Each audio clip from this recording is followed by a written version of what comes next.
These presentations that will follow will shake up your belief. There are people who will not accept them because they are dogmatists, Pharisees and doctors of the law. It's not that they don't want to hear the truth, but they won't be able to tolerate it. The mind would never accept something that will make it change its mind about a belief of many years or even acquired since childhood. In the introduction to this study, we said that you need no belief, no faith. All you need is discernment and understanding. We are not a cult, we do not seek affiliation. We do not make revelations. We are not bringing anything new. All we do is bring to light what the ancients have already said. We are talking about truths that have lost their true meaning through translations over the years or even over the centuries. On the other hand, these truths are lost through the voluntary falsification of certain people. They hide the truth so they can sell something else. We know that we will upset more than one. Today we are going to start with one of the miracles of Jesus where he multiplied the loaves and the fishes.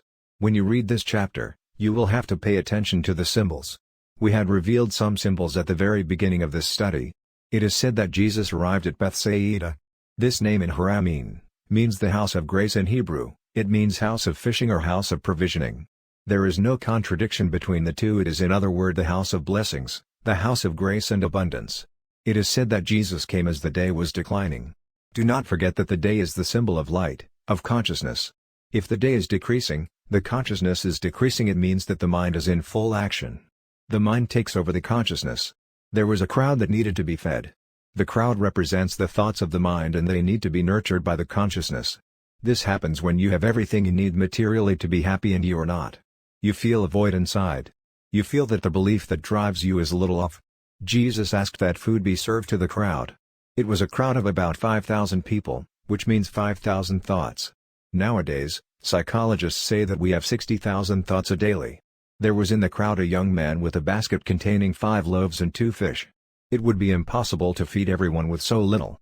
In reality, the 5 loaves and the 2 fish are our 5 senses and our 2 modes of intelligence. We had spoken about this in the intervention called Flash. The 2 modes of intelligence are analytical and intuitive. Jesus is represented by the fish too. Why the fish symbol? This is because they signify intelligence. They live in water, which is the symbol of consciousness, and fish never close their eyes. They are always awake. Let's continue.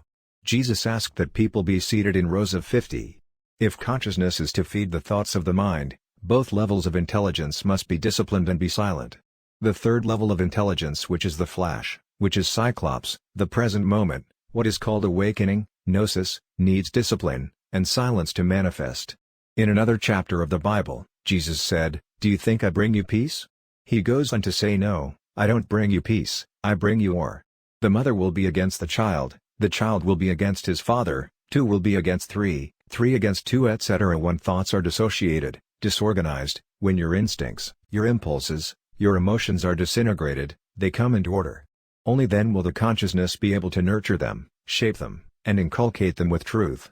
When thought affiliations and mental flow are severed, the state of presence can arise. When we stop thinking about the past and the future, we find ourselves in the present. This is awakening. Jesus said again, "I have come to bring the sword." The sword is what cuts the past and the future to be in the state of presence, the now. It is also the narrow door, the present moment. The now is very short, very narrow, and much closed. In the Luke chapter of the Bible it says, "Who wants to build a house, does not first sit down to see if he has what it takes to start building." Listen up, sit down first.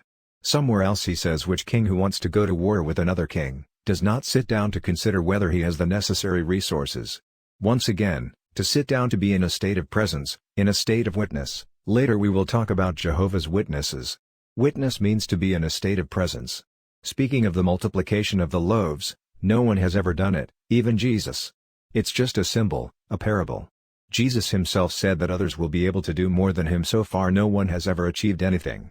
There is no power that can defy the laws of nature, that can disturb the orderly functioning of nature. Such an action would be against nature. Namaste.